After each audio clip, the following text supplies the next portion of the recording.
తెలంగాణ ప్రభుత్వం. ప్రతి జిల్లాలో ఒక మెడికల్ కాలేజ్ ఈ దేశంలో ఎక్కడా లేదు.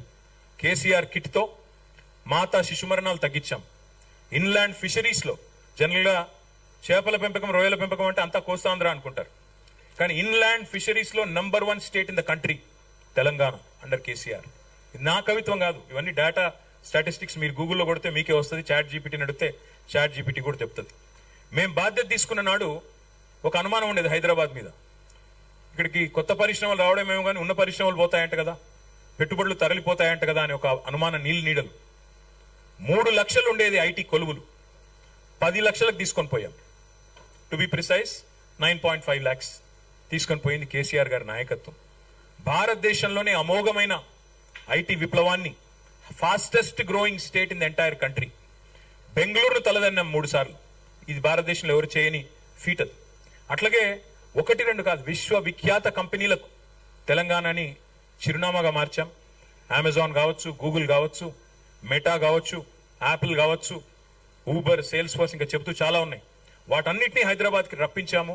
అల్టిమేట్గా హైదరాబాద్ని ప్రపంచ పటంలో అద్భుతంగా మార్కెటింగ్ చేసి తెలంగాణ అంటే తెలియని వాళ్ళకి తెలంగాణను పరిచయం చేశాం. సాగునీటి రంగం ఇప్పుడే నేను చెప్పాను, ఇంకొక మాటలో చెప్తాను. తెలంగాణ రాకపూర్వం ఇక్కడ సాగునీటి విస్తీర్ణం 1,31 లక్షల ఎకరాలు. 2014లో సాగు విస్తీర్ణం పంటలు పండేది 1,31 లక్షల ఎకరాల్లో. కానీ 2023 నాటికి మేము దిగిపోయే నాటికి 2,29 లక్షలకు సాగు విస్తీర్ణం చేరింది. అంటే దాని వెనకాల ఉన్నది మరి మిషన్ కాకతీయ, కాళేశ్వరం లాంటి ప్రాజెక్టు, అదేవిధంగా పెండింగ్ ప్రాజెక్టులను రన్నింగ్ ప్రాజెక్టులుగా మార్చడం, వీటన్నిటి వల్ల ఈ సాగునీటి విప్లవం కూడా వచ్చింది. ఇక గ్రామాలు ఆదర్శ గ్రామాలుగా వెలిసినాయి. ఒక గంగదేవిపల్లి ఉండేది తెలంగాణ ఏర్పడక ముందు, ఒకటే ఒక్క గంగదేవిపల్లి ఆదర్శ గ్రామం అంటే. కానీ తెలంగాణ ఏర్పడ్డ తర్వాత top 20 villages in the country ఎక్కడ, బెస్ట్ విలేజెస్ ఎక్కడ అని కేంద్ర ప్రభుత్వం అవార్డులు ఇస్తే, కేంద్ర rural development ministry 19 were from Telangana.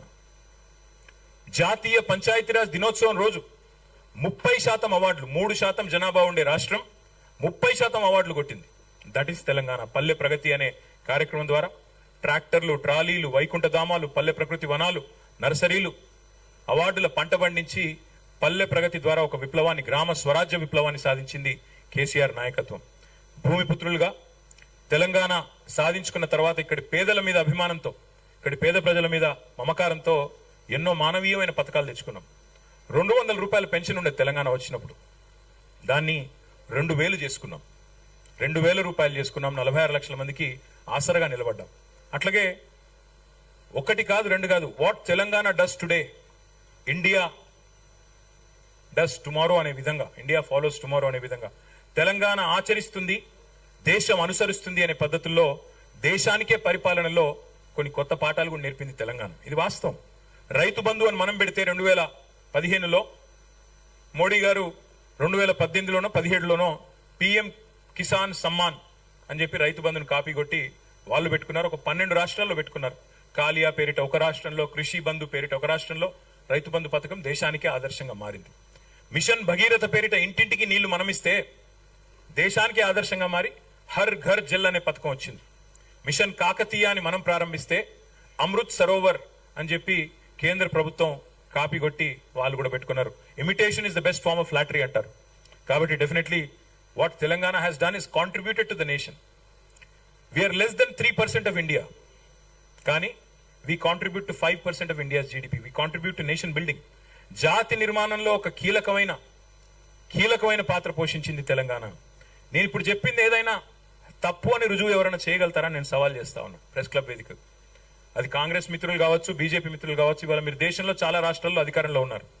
Telangana సాధించిన ప్రగతి కంటే కేసీఆర్ గారి నాయకత్వంలో భారతదేశంలో ఏ రాష్ట్రమైనా గనక మాకంటే ఎక్కువ సాధించింది అని మీరు రుజువు చేస్తే నేను శాశ్వతంగా రాజకీయాల నుంచి తప్పుకుంటాను. That is my open challenge to both Congress and BJP.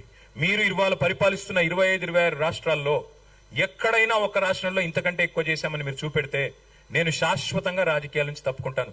గణాంకాలతో సహా నేను చెప్తా ఉన్నా. నేనేమి కాకి లెక్కలు చెప్పట్లేదు, కాగు లెక్కలు చెప్తా ఉన్నా. కాబట్టి నేను అనేది ఒకటే, ఎన్నో కళ్ళు చెదిరే కట్టడాలు, ఎన్నో సాహసోపేతమైన సంస్కరణలు, ఎన్నో పథకాలు.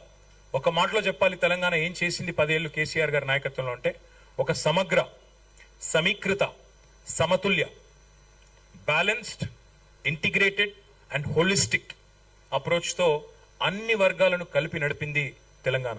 వీళ్ళు వాళ్ళని కాదు, విద్యార్థులు, నిరుద్యోగులు, ఉద్యోగులు, మహిళలు, చెప్పుకుంటూ పోతే ఇంకా చాలా ఉన్నాయి, కార్మికులు, కర్షకులు, ప్రతి వర్గానికి మేలు చేశాం. ఉద్యోగులకు హైయెస్ట్ ఫిట్మెంట్ భారతదేశంలో ఇచ్చింది కేసీఆర్ గారి ప్రభుత్వం. 73% ఫిట్మెంట్ ఇచ్చింది భారతదేశంలో, ఎక్కడా లేదు. ఏ బీజేపీ ప్రభుత్వం లేదు, ఏ కాంగ్రెస్ ప్రభుత్వం లేదు. Highest special increment on Telangana formation.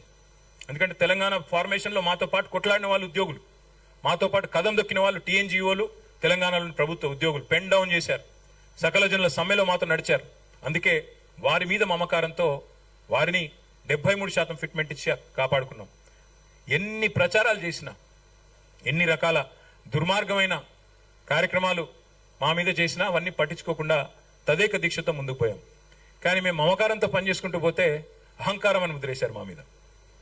KCR గారి కుటుంబం మాత్రమే బాగుపడ్డదన్నారు. మొత్తం 4 కోట్ల ప్రజలు నా కుటుంబం అని చెప్పి కేసీఆర్ గారు భావిస్తే ఆ నలుగురు కోసమే తెలంగాణ వచ్చిందా అని చెప్పి విష ప్రచారం చేశారు. పర్వాలేదు, అధికారం ఎవరికీ శాశ్వతం కాదు. అధికారంలో శాశ్వతంగా ఉంటామని ఎవరైనా అనుకుంటే వాళ్ళు మూర్ఖులు. కాబట్టి ఆ బాధ ఏమీ లేదు, అధికారం పోయిందనే బాధ ఏమాత్రం లేదు. బాధ ఎక్కడ అనిపిస్తుందంటే, ఇంత కష్టపడి సాధించిన రాష్ట్రం, ఇన్ని త్యాగాలతో ఏర్పడ్డ రాష్ట్రానికి ఇవాళ ఒక తెలంగాణ ద్రోహి ముఖ్యమంత్రిగా ఉన్నారు. తెలంగాణ వాదుల మీదకి తుపాకీ తీసుకుపోయిన వ్యక్తిని కాంగ్రెస్ మన నెత్తిన రుద్దింది. సరే, కాంగ్రెస్ కల్చరే సీల్డ్ కవర్ సీఎంలు, మీకు తెలుసు. ఎవరు ఎక్కువ డబ్బులు ఇస్తే వాళ్ళకి ముఖ్యమంత్రి పదవి వస్తుంది. అదే అది అందరికీ తెలిసిందని కొత్తదేమీ లేదు. అలాగే ఇవాళ ఒక తెలంగాణ ద్రోహిని మన మీద రుద్ది, ఆయన ద్వారా ఇంకా కూడా 2.5 సంవత్సరాలు అయిపోయింది. జనరల్గా సినిమా భాషలో చెప్పాలి అంటే, ఒక సినిమా హిట్టా ఫట్టా అనేది ట్రైలర్ చూస్తే తెలిసిపోద్ది. కానీ ఇక్కడ ఇంటర్వ్యూలు కూడా అయిపోయింది. First half over, first half disaster, second half even ముగ్గురు డిజాస్టర్ పక్కా. కాబట్టి ఇంకా పెద్దగా చూడడానికి కానీ ఇంకోటి కానీ ఏం లేదు. అన్నం ఉడికిందా లేదా అని తెలుసుకోవడానికి ఒక్క మెతుకు ముట్టుకుంటే చాలు కదా. మరి 2.5 సంవత్సరాలైంది. ముఖ్యమంత్రి గారు మాట్లాడే అపసవ్యపు మాటలు ఏంటుంటే ఏడవాలో నవ్వాలో తెలవట్లేదు. 100 రోజులు 6 గ్యారంటీలని పనికిమాలిన ప్రచారాలు చేసిందే మీరు. ఆర్థిక పరిస్థితి ఏంటి అంటే, మా కాంగ్రెస్ కు అపారమైన అనుభవం ఉంది, మేము చాలా పెద్దవాళ్ళం, మా తాతలు నేతులు దాగారు, మా మూతుల వాసన చూడండి, చాలా కాలం నడిపాం, నిర్విఘ్నంగా నడిపాం ప్రభుత్వాలను, మాకున్న అమోఘమైన ఆర్థిక పరిజ్ఞానంతో అద్భుతాలు సృష్టిస్తాం, ఇదే ఉంది, 6 గ్యారంటీలు అనాయాసంగా ఇస్తామన్నారు 100 రోజుల్లో. ఇవాళ ముఖ్యమంత్రి గారు ఏమంటున్నారు, 100 రోజులు ఏమైందయ్యా అంటే, ఎంత కండలు తిరిగిన పైల్వానైనా 3 నెలల్లో పిల్లలు పుట్టిస్తాడా? సరే, 3 నెలల్లో పిల్లలు పుట్టరు స్వామి, మాకు తెలుసు. కానీ 30 నెలల్లో పుట్టకపోతే ఏమనాలి మిమ్మల్ని? ఏమని పిలవాలి? నేనంటే మళ్ళీ బాధపడతారు, అహంకారం అంటారు. నేను అడగట్లా, 3 నెలల్లో పిల్లలు పుట్టలేదు, సరే ఓకే. 30 నెలల్లో పుట్టకపోతే ఏమనాలి మిమ్మల్ని? ఏమని పిలవాలి? నపుంసకులు అనాలా? ఏమనాలి?